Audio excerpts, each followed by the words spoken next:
Guys, ito lagi ang problema namin dito. Yung humahalo yung tubig sa may gasolina. Nanood ako sa YouTube kung paano siya tanggalin. Yung iba, tinatawag na ganito, tapos bubuksan lang yung takip. Iba naman, hinaharangan ng kamay para mawala yung tubig. Kaso bumubula rin siya, humahalo ulit sa gasolina yung tubig. Ngayon naisip ko, lagyan siya ng singawan sa ibabaw para hindi humalo ang tubig.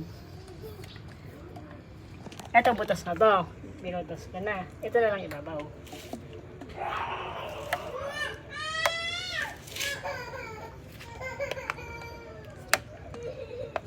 Yun lang, hindi ko mabutas.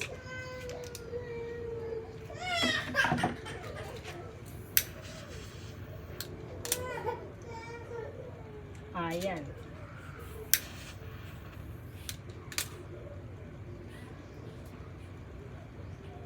Medyo matagal lang magpainit.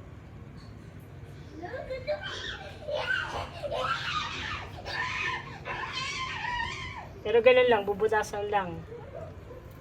Para sumingo yung hangin sa taas at hindi siya mag-mix.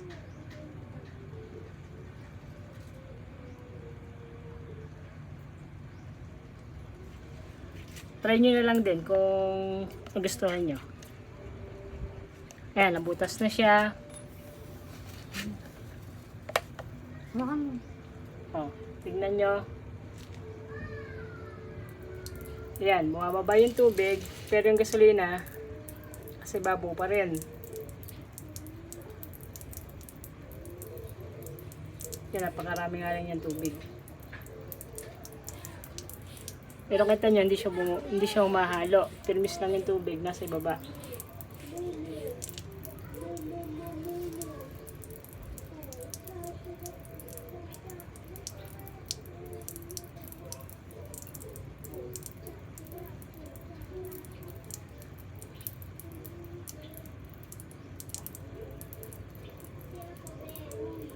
Ayan, napaubos na siya.